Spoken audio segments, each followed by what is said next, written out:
이 시간 저희들이 사도행전 15장을 읽었습니다.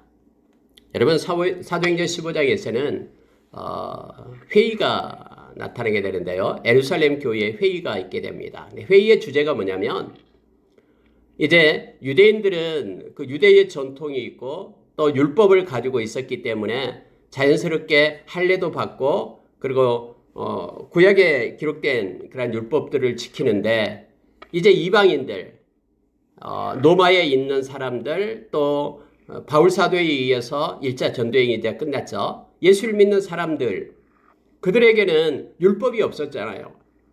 그런데 예수 그리스도만을 믿으면은 은혜로 구원을 받는다라고 그렇게 말씀을 전했는데, 갑자기 이 문제가 하나 생긴 거예요. 어떤 문제냐 그러면은, 예루살렘에서 교인 중에 몇 사람이 이렇게 이방인 땅에 가가지고 너희들 그렇게 하면은 구원 못 받는다. 예수만 믿어서는 부족하다. 거기에다가 뭘 해야 되냐면 할례를 받아야지만이 된다. 그리고 율법을 지켜야지만이 구원을 받는다. 그래야지 하나님의 백성이 되는 것이지 그냥 예수만 믿어서는 구원을 못 받아. 이렇게 말하는 거예요. 그러니까는 지금 바울과 바나바가 어디에 있습니까? 수리아에 있는 안디옥 교회에 있잖아요. 안디옥 교회에서 발칵 뒤집힌 거예요. 아니, 그럼 우리가 예수 믿었는데 구원을 못 받는다는 거야? 이렇게 된 거예요. 그래서 안디옥 교회에서 이럴 게 아니라 예루살렘에 있는 사도들, 베드로나 또 거기에 예수님의 제자인 야고보, 이런 사도들이 있는 그곳에 가서 진짜 물어보자. 그리고 회의를 하자 해서 누구를 보내냐면은 바울하고 바나바를 보냅니다. 바울과 바나바는 1차 전도여행을 마치고 왔잖아요. 우리가 잘 알다시피 구브로로 해서, 그 다음에 밤빌리아를 들어가서 비시디아 안디옥을 거쳐서 이고니온, 루스드라, 더베를 거쳐서 하나님의 말씀을 쭉 전하고 약 3년에 걸쳐서 그렇게 돌아왔어요. 이방인들이 많이 예수 믿고 그렇게 돌아왔잖아요. 그런데 이 할례를 받을 것이냐 말 것이냐, 율법을 지켜야 되냐 말아야 되냐, 이게 지금 의견이 서로 상충하게 됐다라는 거예요. 그래서 바울과 바나바가 지금 예루살렘으로 올라갑니다. 그리고 예루살렘에서 이제 회의하는, 교회에서 처음으로 회의하는 그런 내용이 바로 15장에 기록되어 있습니다. 그 내용에 대해서 우리가 이 시간에 잠깐 묵상을 하고요. 우리는 어떤 모습으로 말씀을 대해야 될 것인가를 이 말씀 가운데서 우리가 알기를 원합니다. 그리고 우리의 남은 생 우리는 말씀을 붙잡는 하나님의 사람으로서 또 말씀이 요구하는 대로 우리가 충성하면서 순종하면서 살아가는 우리가 되기를 원합니다. 그리고 마지막 부분에 가서는요, 1차 전도여행 때는 잘 함께 갔던 바나바와 바울이 이제 2차 전도여행 갈 때는 서로 싸워요. 그래가지고는 서로 이렇게 쪼개집니다. 바로 마가 요한에 대해서 데리고 가자, 안 된다. 이 일 때문에 서로 등을 돌리고, 이제는 바나바와 바울이 이렇게 서로 나누어져 가지고, 바나바는 1차 전도여행 갔던 대로 이 마가 요한을 데리고 구브로 지역으로 가게 되고, 이 바울은 실라를 데리고 이제는 육지 지역으로 길리기아 이쪽으로 가게 됩니다. 그러고 나서 이제 이때부터는 바나바라는 이름이 이 사도행전에서 사라지게 되고, 이제 바울 중심으로 성경이 기록되고 있음을 보게 됩니다. 이 두 가지 사건이 바로 오늘 읽은 사도행전 15장에 나와 있는 것이고요. 또 이러한 일들은 오늘날 교회에서도 계속해서 반복적으로 일어나고 있는 일들임을 우리가 기억을 합니다. 그래서 이 문제에 대해서 말씀을 어떻게 말하고 있는가를 이 시간에 보도록 하겠습니다. 여러분, 15장 1절을 보니까요, 어떤 사람들이 유대로부터 내려와서 형제들을 가르치되 너희가 모세의 법대로 할례를 받지 아니하면 능히 구원을 받지 못하리라, 이렇게 말하는 이들이 있다라는 거예요. 할례를 받아야 되고, 또 여러분 5절에 보니까 바리새파 중에 어떤 사람들이 일어나 말하되 이방인에게 할례를 행하고 모세의 율법을 지키라 명하는 것이 마땅하다 라고 주장하는 그런 예루살렘 교회에 유대인들이 있었다라는 것을 성경은 말하고 있습니다. 할례라는 것은 여러분, 하나님께서 아브라함에게 그렇게 행하라라고 했던 것이죠. 그래서 나면은 아이들이 나자마자 8일 만에 할례를 행하게 됩니다. 남자애만 할례를 행하게 되죠. 근데 그것이 잘못돼 가지고 또 저쪽에 중동 쪽에서는 여자들도 또 할례를 행하는 경우가 있어. 그것 때문에 많은 여자들이 생명도 잃게 되고 막 그런 현상이 나타나고 지금도 막 행하는 이들도 있습니다. 근데 여러분, 할례라는 것이 하나님께 속해 있다라는 뜻이죠. 하나님께 속한 자다라는 의미로 할례를 행하게끔 그렇게 했습니다. 근데 여러분, 성경에 이사야서에 와서는 그렇게 말하고 있죠. 너희들은 귀와 마음의 할례를 해라, 이렇게 말을 합니다. 그러니까 귀가 하나님께 속한 자가 되고 마음이 하나님께 속한 자가 되도록 해라라는 거예요. 할례는 속했다라는 뜻이거든요. 근데 이제 우리가 예수님이 오셔가지고 예수님은 이제 세례를 받게 되죠. 예수님이 세례 요한에게 세례를 받고 또 예수님이 제자들에게 이렇게 명령합니다. 너희는 가서 온 천하에 다니며 만민에게 복음을 전파하라고 얘기하죠. 또한 가서 모든 족속으로 제자를 삼으라라고 얘기합니다. 그러면서 아버지와 아들과 성령의 이름으로 세례를 주고 이렇게 나오죠. 내가 너에게 분부한 모든 것을 가르쳐 지키게 하라. 예수님이요, 제자들에게 너희는 가서 할례를 주라 라고 말한 적이 없어요. 그리고 할례를 받아야지만이 구원을 얻는다라고 성경에 말한 적이 없어요. 만약에 그랬다 그러면은 구약의 사람들이 다 구원을 받았게요. 예수님이 오실 필요도 없죠. 만약에 그것이 구원이 된다 그러면요. 그래서 여러분요, 구약에 있는 말씀을 가지고는 절대로 구원이라는 게 없어요. 구원은 오직 예수 그리스도를 믿음으로만 구원을 얻게 됩니다.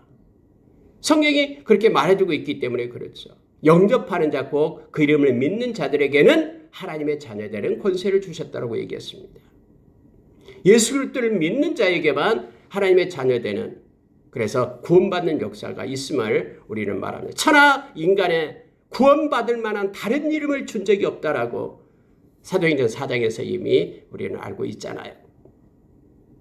예수님은 나는 길이요 진리요 생명이니 나로 말미암지 않고는 아버지께로 올 자가 없다라고 분명하게 요한복음 14장 6절에서 말합니다. 그러니까 구원이라는 것은요, 할례를 받는다고 구원받는 게 아니에요. 구원은 예수 그리스도를 믿음으로 구원을 받음을 성경은 분명히 합니다.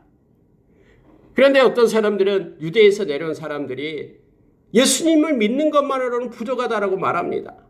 뭔가 할례를 행하고 뭔가 율법을 지켜야지만이 구원을 얻은 것처럼 생각하는 거예요. 아니요. 그럼 우리가 율법을 지키는 것은, 이 말씀을 지키는 것은 왜 그럽니까? 구원받았기 때문에 너무나 감사해서 하나님이 기뻐하는 일을 행하는 것은 당연한 것이죠. 우리가 주일날 와서 예배를 드리는 것은요, 구원받기 위하여 예배를 드리는 게 아니에요. 예배를 드려야지만이 구원받는 게 아니라 이미 예수님을 믿기 때문에, 구원받았기 때문에, 너무나 기뻐서 구원받은 감격 때문에 하나님께 감사의 예배를 드리는 거예요.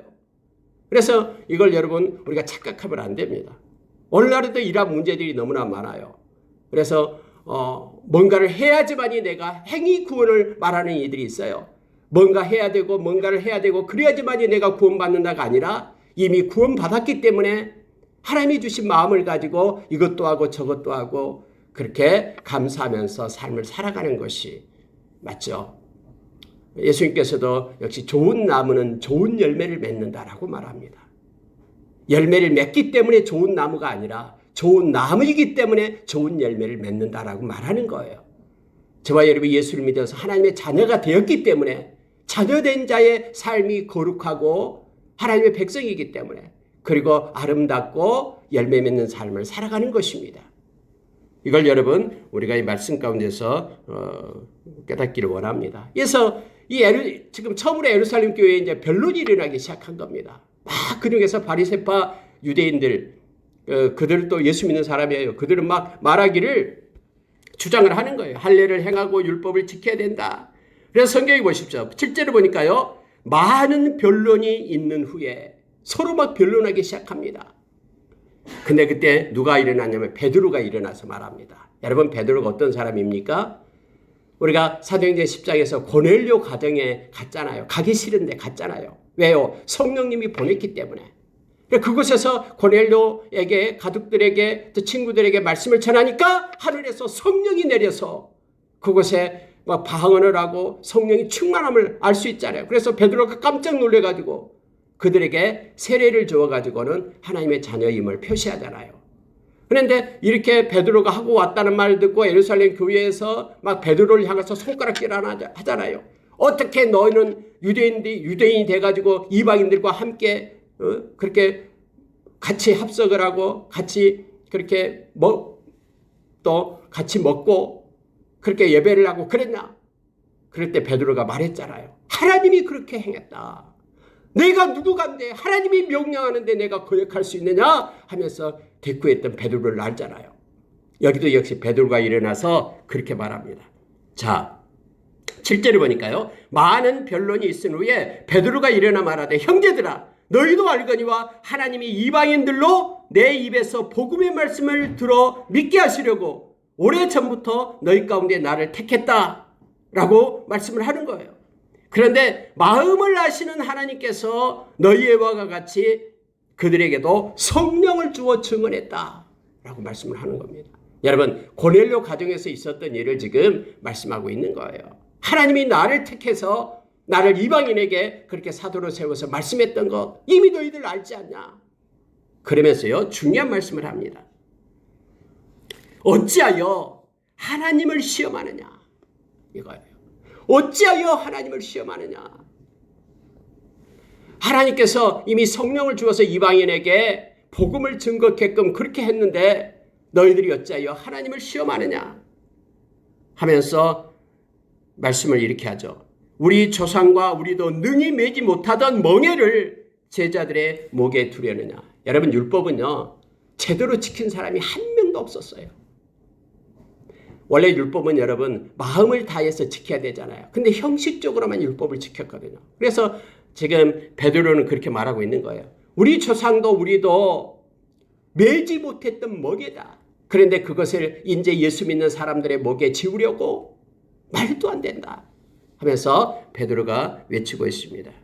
그러면서 중요한 말씀을 하는데 그게요 15장 11절의 말씀입니다. 우리는 그들이 우리와 동일하게 주 예수의 은혜로 구원을 받은 줄 믿노라. 그겁니다. 우리가 뭔가 능력이 있어서 뭐 선한 일을 해서 우리가 구원을 받는 것이 아니라 하나님의 은혜로 구원을 받았다라고 말합니다. 여러분 저와 여러분은요 구원받을 만한 자격이 있어서 구원받는 게 아니에요. 에베소서 2장 8절의 말씀처럼 하나님께서 우리에게 은혜를 베풀어 주셔서 우리가 구원받는 자가 된 것입니다. 우리가 예수 믿는 것 우리의 의지에서 나온 게 아니에요. 하나님이 너는 내 것이다라고 택해 주셨기 때문에 우리가 예수님을 영접하고 하나님의 자녀가 된 겁니다. 이게 은혜예요. 로마서 8장 29절 30절에서 하나님은 천지가 창조되기 전부터 우리를 아시고 우리를 정하시고 우리를 부르시고 우리를 의롭다 하시고 우리를 영화롭게 하셨다라고 말씀합니다. 그래서 우리가 십자가의 그 은혜에 감사하면서 하나님께 찬양하고 예배를 드리는 것입니다. 예배를 드려야지만이 구원받는 것이 아니라 이미 구원받는 백성이기 때문에 하나님께 감사 예배를 드리는 것입니다. 은혜로 구원받는 줄을 나는 믿노라. 이렇게 하니까는 사람들이 조용한 거예요. 그때 야고보가 일어납니다. 여러분 야고보는 예수님의 제자가 아니죠. 이때 예수님의 제자 야고보는 이미 목뱀을 당해서 순교한 후예요. 이때 이 야고보는 바로 예수님의 친동생 야고보입니다. 그때 이 야고보가 예루살렘 교회의 수장으로 있게 됩니다. 베드로를 이어서 야고보가 그때 힘이 있었습니다. 야고보가 일어나 가지고 하는 얘기가 있습니다. 무슨 얘기를 하냐면요. 아모스서 9장 11절에서 12절의 말씀을 하는 거예요. 자, 이렇게 말합니다. 이후에 내가 돌아와서 다윗의 무너진 장막을 다시 지으며 또 그 허물어진 것을 다시 지어 일으키리니 이는 그 남은 사람들과 내 이름으로 일컬음을 받은 모든 이방인들로 주를 찾게 하려 함이라. 여러분 아모스 선지자가 행했던 그런 말씀을 이 야고보가 하면서 이것은 구약 때부터 이미 하나님께서 말씀으로 정해진 것이다. 이 얘기를 하는 거예요. 다윗의 무너진 장막을 다시 재건하고 다시 회복시킬 허물어진 것을 다시 일으킬 자가 있다라고 말하는 거예요. 여러분, 다윗의 장막이라는 것은 뭡니까? 기쁨으로 하나님을 예배하고 찬양하는 것을 얘기하잖아요. 마음을 다해서 하나님을 높이고 경배하는 것을 말하죠. 근데 그 무너진 하나님께 예배할 그러한 다윗의 장막을 허물어진 것을 일으켜 세울 자가 있는데 그러한 예언을 아모스 선지자를 통해서 한 겁니다. 여러분, 아모스 선지자는 BC 약 750년, 760년경에 살았던 사람이죠. 그리고 아모스 선지자는 특히 북이스라엘에 가서 말씀을 외쳤던 선지자였잖아요. 북이스라엘이 BC 722년에 아수르에게 멸망을 당하니까 그 전에 가장 북이스라엘이 강성했을 때가 바로 그때잖아요. 여로보암 2세 때. 여로보암 2세 때 강성했는데 그때 북이스라엘이 얼마나 타락했냐면은 사람들이 가난한 자를 멸시하고요. 무시하고요. 신 한 클레를 가지고 가난한 자들을 샀어요. 그리고 자기 종부리든 마음대로 부렸던 그런 악한 시대였잖아요. 그때 아모스 선지자를 하나님께서는 보내요. 원래 아모스 선지자는 선지자가 아니었는데 농부였어요. 그래서 뽕나무를 그렇게 가꾸는 농부였고요. 목동이었습니다. 근데 하나님이 그를 급해가지고 택해가지고 보내잖아요. 말씀을 외쳤잖아요. 그때 말씀을 외친 것 중에 바로 아모스서 9장 11절의 말씀을 지금 야고보 이 사도가 지금 말하고 있는 것이에요. 다윗의 허물어진 장막을 하나님께서 일으키신다. 그런데 그곳에서 하나님께 예배할 사람들은 남은 자들, 렘넌트, 다시 말하면 회개하고 하나님께 돌아온 자들 뿐만 아니라 이건 유대인들을 가리키죠. 뿐만 아니라 이방인들, 주를 찾는 이방인들, 그들로 하여금 하나님께서 예배자로 세우기 위하여 아모스 선지자를 통해서 이렇게 미리 예언했다라고 말합니다. 그것이 지금 이루어졌다라고 말하는 거예요. 이방인 중에서도 예수님을 믿는 사람, 구원받은 하나님의 백성들이 돌아왔다라고 말합니다. 그러니 할례를 행하라라고, 율법을 지키라라고, 그래야지만 구원을 얻는다라고 말하지 말라라고 지금 이미 정해놨어요. 근데 여러분, 오늘날도요, 이것 가지고 말하는 이들이 있습니다. 구원은 하나님의 은혜로 우리에게 주어진 것인데, 예수 믿음으로 인하여 구원이 우리에게 주어지는 것인데 무슨 착한 일을 하고 선한 일을 하고 무슨 뭔가를 구제하고 도와줘야지만 이 구원을 얻는 것으로 착각하는 이들이 있어요. 다시 한번 얘기합니다. 우리가 착한 일하고 선한 일을 하는 것은 좋아요. 왜냐하면 기도서 2장 14절에서 분명히 얘기합니다. 예수님께서 핏값으로 우리를 구원해서 하나님의 자녀 삼으신 이유가 선한 일을 많이 하는 하나님의 백성 삼기 위함이다라고 말합니다. 그런데 선한 일을 한다고 해서 우리가 구원을 얻는 것이 아니라 예수님의 보혈로 핏값으로 하나님의 은혜로 우리가 구원을 받은 자이기 때문에 하나님이 기뻐하는 선한 일을 우리가 하게끔 되어 있는 거예요. 이 말을 하니까 그러면서 이제 야고보가 이제 이것을 제시합니다. 그래도 지금까지 계속해서 지켜온 말씀이 있는데 우리가 다 율법을 버릴 수는 없지 않냐 해서 4가지 것을 지킬 것을 얘기합니다. 4가지 것을 지키는 그게 첫째가요 이거예요. 자 14절 보니까 이렇게 말합니다. 그러므로 내 의견에는 이방인 중에서 하나님께로 돌아오는 자들을 괴롭게 하지 말고 다만 우상의 더러운 것. 그때 당시 여러분요 많은 신전들이 있었습니다. 특히 이방인 땅에는요 신전들이 많았습니다. 그곳에서는 음란했고요. 또 그곳에서는 많은 그런 고기들을 갖다가 제사를 드렸어요. 그리고 그 고기를 가지고 시장에 갖다 팔았어요. 우상의 제물들을. 그런데 예수 믿는 사람들은 이방인의 그 문화 속에 들어가지 말자 해서 우상에게 바쳤던 더러운 것 그거 먹지 말도록 하자. 두 번째는 음행을 금하자. 이때 음행이라고 얘기할 때는 물론 성적인 타락입니다만은 뿐만 아니라 이러한 신전 가운데 신전의 창기들이 있었죠. 그렇게 해야지만 이 풍요를 누린다라고 그렇게 생각했던 그러한 이방인의 악한 풍속들 그거 따르지 않도록 음행을 금하자. 우상의 더러운 것 그리고 음행. 여러분 음행은 신약에서도 계속해서 나옵니다. 골로새서 3장 5절에 보면은 땅의 지체를 벗어라 라고 얘기할 때 첫째가 음행이에요. 음행을 버려라 라고 얘기합니다. 예수님께서 마가복음 7장 21절에서 사람의 마음에서 나오는 악한 생각들이 너희를 더럽히는데 그게 첫째가 음행과 도둑질과 살인과 간음과 탐욕과 그렇게 쪼개서 12가지를 말씀하고 있는 것이죠. 탐욕과 속임, 음탕 하면서 쭉 기록하고 있습니다. 뿐만 아니라 여러분 갈라디아서 5장 19절에 보면은 육체를 쫓는 삶을 나타낼 때 첫째도 음행으로 나오고 있습니다. 그러니까 이것을 금해야 된다라는 거예요. 그러면서 4가지를 제시하는데 첫째는 우상에게 바쳤던 더러운 것들, 그리고 음행, 또 하나는 목매여 죽인 것. 그때 이방인의 풍습 중에요. 목매여서 죽인 것을 옛날에 우리나라도 그런 게 있습니다. 개를 잡고 올 때 목매여서 이렇게 잡는 것도 어렸을 때 본 것 같아요. 이러한 풍습, 악한 풍습들, 그리고 또 하나 피를 먹는 것. 이것을 금하자 라고 타협안을 얘기합니다. 그랬더니 거기 있는 모든 사람들이 다 회의에서 이제 수긍을 했습니다. 그런데 여러분 이것은요 사람에 의해서 결정된 것이 아니에요. 왜냐하면 뒤에 이렇게 나옵니다. 자 28절에 보면은요 성령과 우리는 이 요긴한 것들 외에는 아무 짐도 너희에게 지우지 아니하는 것이 옳은 줄 알았노니 우상의 제물과 피와 목매여 죽인 것과 음행을 멀리할지니라.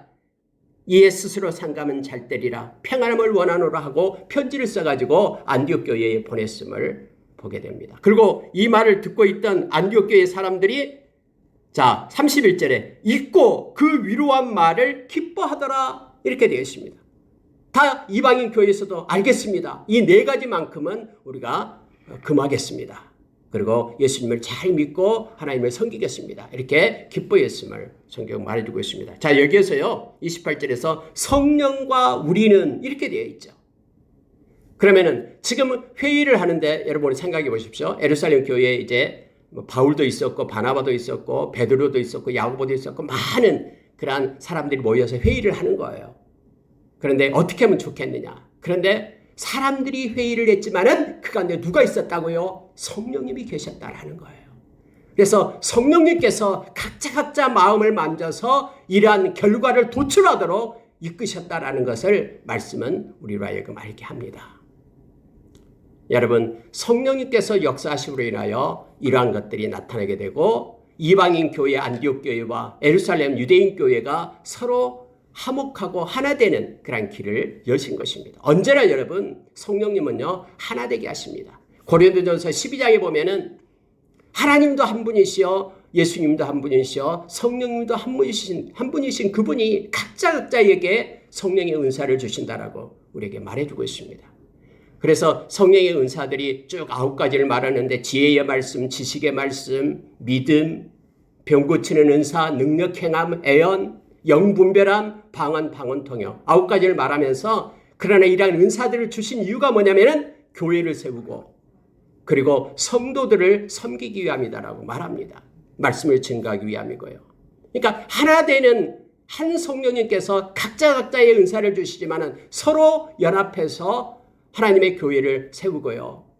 또 성도들에게 서로 봉사하며 그렇게 섬기게끔 하기 위하여 주셨다고 말합니다. 한 성령님이기 때문에 가능합니다.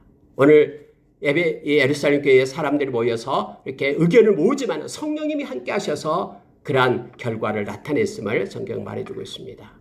4가지 것을 하지 말라고 말합니다. 우상의 제물 먹지 말라라고 얘기합니다. 물론 이 문제 가지고 다음에 로마서에서 막 사례 말합니다. 우리가 시장에서 음식을 사다가 먹는데 이게 우상의 제물인지 어쩐지 어떻게 하냐라는 거예요. 왜냐하면 그때 아까도 얘기했다시피 이렇게 우상의 제물들을 갖다 시장에서 팔았거든요. 근데 바울 사도는 그거 의심하지 말고 갖다 먹어라. 감사함으로 받으면서. 그러나 만약에 그게 우상의 제물이다라고 누가 말한다면 그때는 먹지 마라. 왜냐하면 나약한 믿음을 가진 사람을 위해서 먹지 말아라고 그렇게 말씀을 하고 있는 것이죠. 왜냐하면 다른 사람에게 상처를 주기 때문에. 너의 믿음이 다른 사람에게 상처를 줘서는 안 된다라고 말합니다. 실족해서는 안 된다라고 말하죠. 그래서 여러분 우상의 이란 여기서 우상의 제물, 피, 목매여 죽인 것, 음행 이것들은 멀리하라라고 이것을 수용하면서 서로 하나 되는 모습을 보게 됩니다. 이렇게 해서 바울과 바나바가 이제 안디옥 교회로 돌아오게 됩니다. 그러고 나서 이제 마지막 바울과 바나바가 안디옥 교회에서 있다가 바울이 그렇게 얘기하는 거예요. 이제 우리 이전에 전도여행 갔던 것 다시 한번 돌아보면서 믿는 자들을 위로하러 가자. 뭐 요즘 같으세야 전화도 하고 뭐 휴대폰으로도 하고 하겠죠. 근데 그때 당시에는 직접 찾아가 봐야 되잖아요. 그렇게 얘기하니까 이 바나바가 그럼 우리 요한을 데려가자라고 얘기하는 거예요. 근데 바울은 싫다. 왜냐하면 1차 전도여행 때 밤빌리아에서 요한이 돌아가 버렸잖아요. 함께 안 가고. 수행원으로 갔으면 끝까지 전도여행 마칠 때까지 같이 해야 되는데 도중에 가버렸다라는 거예요. 그래서 나는 절대 요한을 데려갈 수가 없다. 근데 바나바는 요한을 데려가자. 다시 한번 기회를 주자. 요한을 데려가자라고 얘기하는 거예요. 그래서 이것 때문에 싸워요. 바울하고 바나바가 싸웁니다. 그래가지고는 서로 등을 돌려요. 성경에 이렇게 되어 있습니다. 39절에 서로 심히 다투어 피차 갈라서니 바나바는 마가를 데리고 배 타고 구브로로 가고 바울은 실라를 택한 후에 형제들에게 주의 은혜의 부탁음을 받고 떠나 수리아와 길리기아로 다니며 교회를 경고하게 하니라 이렇게 되어 있어요. 여러분 근데 여기에 다툼에 대해서 성경에서는요. 하나님께서 또 예수님이 나타나가지고 야 너희들 왜 이렇게 다투느냐 하면서 책망하는 내용이 없어요. 근데 여러분 그들이 다투는 것이 좋은 일이겠습니까? 그런 건 아니겠죠. 자 여러분 보십시오. 각자의 말을 들어보면 옳은 것 같아요. 바울 사도는 그렇게 생각했을 거예요. 바울과 바나바는 하나님의 뜻에 대한 열정적인 확신을 가지고 있었습니다. 근데 둘 다 자기 방법이 옳다라고 지금 말하고 있는 거예요. 바울의 입장에서 생각해 본다면은 바울은 무엇보다도 복음을 전하고 교회를 세우는 전도자의 사명에 방해되는 것은 용납할 수 없다라고 생각하는 거예요. 이 중간에 떠났던 이 마가 요한은 그가 받은 사명대로 행하지 않고 중간에 1차 전도여행 때 좀 힘들다고 떠났다라는 거예요. 어떤 이유에서 떠난지는 성경에 기록되어 있지 않죠. 떠났기 때문에 우리는 이 전도여행, 이 사명에 방해가 될 것 같으니까 데려갈 수 없다라고 바울은 그렇게 주장하는 것이고요. 바나바 입장에서 보게 되면은 원래 바나바라는 것이 위로의 아들이라는 뜻이거든요. 위로한다라는 뜻이 바나바라는 의미예요. 그래서 바나바는 실수를 했지만 그러나 그도 회복시켜야 될 사람 아니냐라는 거예요. 그가 중간에 떠났지만은 그도 다시 한번 기회를 줘가지고 그를 신실한 일꾼으로 세우는 것도 우리가 해야 될 일이 아니냐. 그래서 이제는 그가 간다고 하니까 요한이 같이 간다고 하니까 그를 같이 데리고 가서 그를 다시 우리와 함께 동료가 되게 하자. 이렇게 말하고 있는 것이 바나바의 입장입니다. 그것이 중요하다고 생각했어요. 그러나 어떤 의미에서 보면 각자의 생각이 옳을 수 있어요. 근데 지금 그들은 서로 싸우게 됩니다. 그리고 심히 다투어 갈라지게 되었다라고 말합니다. 성숙한 신앙을 지닌 탁월한 복음의 전도자들이었잖아요. 둘 다 사도들이었잖아요. 그리고 신앙이 깊잖아요. 그럼에도 불구하고 서로 다투고 있는 모습을 보게 됩니다. 상대방에 대하여 화를 내고 인간적인 혈기를 부린 것은 분명히 신자들에게나 또는 교회에 있어서 덕을 끼치는 그런 모습은 아닌 것은 분명합니다. 다음에 여러분 바울은 여기에 대해서 기억을 하고 있죠. 그리고 다음에 바울이 이제 옥에 갇혔을 때에 이 마가 요한을 자기에게 데려와라라고 디모데에게 말하고 있잖아요. 그는 나에게 필요한 동역자다라고 얘기합니다. 그는 하나님의 나라를 위하여 나에게 지금 필요한 동역자다라고 다음에는 마가 요한을 불러서 같은 동역자로 삼았음을 알게 됩니다. 여러분 하나님께서는 여기에 대해서 어떤 언급이 없지만은 우리가 일반적으로 같은 신앙을 가진 사람끼리 이렇게 화를 내면서 싸우는 것은 잘못된 것이죠. 왜냐하면 골로새서 3장에 보면은요. 3장 8절에 보면 나옵니다. 땅의 지체 중에서 아까 얘기했던 땅의 지체에 대해서 나올 때에 그걸 벗으라라고 얘기합니다. 근데 거기에서 분냄과 노여움을 벗으라라고 얘기합니다. 마음가짐에 분노를 가지고 있고요. 원통함을 가지고 있고요. 이것은 땅의 지체라고 얘기하는 거예요. 또 노여움, 막 화를 갑작스럽게 내는 거예요. 이거 벗으라라고 얘기하죠. 그러면서 악의와 비방과 부끄러운 말과 거짓말을 버려라. 이것은 땅의 지체니까.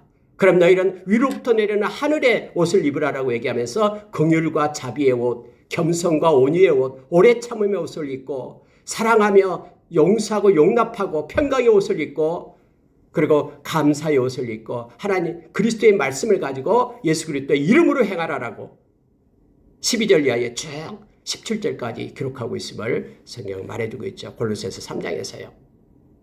근데 이들은 지금 서로 다투고 분을 냈잖아요. 이것은 잘못된 겁니다. 그런데 여러분, 하나님께서는요, 이렇게 인간의 연약한 부분까지도 사용하신다라는 것을 우리가 기억을 하시기 바랍니다. 바나바는 마가를 데리고 그쪽에 가서 복음의 사역이 일어나게 하고요. 그리고 바울은 실라를 데리고 육지에 가서 또 하나님의 말씀이 힘있게 증거되게끔 그렇게 하고요.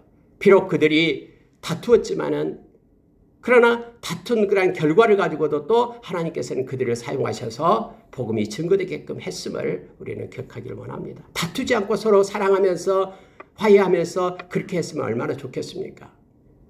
그러나 서로는 등졌고 서로 다투었음을 보게 됩니다. 그러면서 여러분 성경을 읽을 때마다요. 우리가 창세기부터 요한계시록까지 계속해서 말씀을 지금 다 봤습니다만은 몇 번 지금 5번째 보고 있습니다만은 사람은 어쩔 수 없어요. 연약해요. 다 연약한 존재들이에요. 하나님의 은혜가 필요한 사람들이에요. 지금 여기서 바울과 바나바도 역시 동일합니다. 하나님의 은혜가 필요한 사람들이에요. 그럼에도 불구하고 하나님은 그들을 놓지 않고 사랑하시면서 또 그들을 사용하셨던 하나님의 모습을 보게 됩니다. 다음에 바울이 마가를 데려와라라는 것으로 봐서 그는 화해하고 회개했을 것입니다. 여기에 대해서요. 말씀을 마치겠습니다. 오늘 여러분 사도행전 15장에서는요. 성령께서 여러 가지 교회의 일이 생겼을 때 하나 되게끔 그렇게 이끄시고 인도하심을 보게 됩니다. 또 하나 이것만 보고요. 아니 성령님이 짠 나타나가지고 너희들이 이렇게 해라. 딱 정리해 주면 좋겠는데 왜 사람들로 모여서 이렇게 회의를 하게 할까요? 여러분 성령님은요. 그렇게 단독으로 행하시지 않습니다. 성령님은 우리의 마음 가운데 계셔가지고 우리가 성전이다 그랬죠. 우리가 교회인 거예요. 그래서 하나님의 신실한 종들을 통해서 하나님께서는 그렇게 일하시고 역사하시는 거예요. 그래서 선교사들이 가서 복음을 전하는 겁니다. 만약에 그렇게 한다면 하나님이 하신다 그러면요. 선교사들이 갈 필요가 없죠. 하나님의 짠 하늘에 나타나가지고 너 예수 믿어 이렇게 말씀하시겠죠. 근데 그런 방법으로가 아니라 전도의 미련한 방법으로 구원 얻기를 하나님은 원하신다라는 것을 우리가 기억하시길 원합니다. 그래서 하나님을 믿는 백성들이 서로 화합하고 토의하고 협력해서 하나님의 일을 행할 것을 말하고 있습니다. 참 여러분 사도행전 15장은요. 대단하죠. 앞에서는 서로 화합하면서 하나 되게 하는 것을 기록하고 뒤에서는 서로 이렇게 나눠지고 다퉈서 나눠진 것을 기록하고 있는 것을 보게 되죠. 그러므로 그 결과적으로는 하나님께서 인도하심을 우리가 보게 됩니다. 오늘 하루도 성령의 인도하심을 받기를 원합니다. 그러나 각자 우리가 있는 처지에서 만나는 사람들 행하는 일들 가운데 우리가 최선을 다하고 하나님의 말씀을 따라서 우리가 서로 화목하면서 나아가는 자 되기를 원합니다. 함께 기도하겠습니다.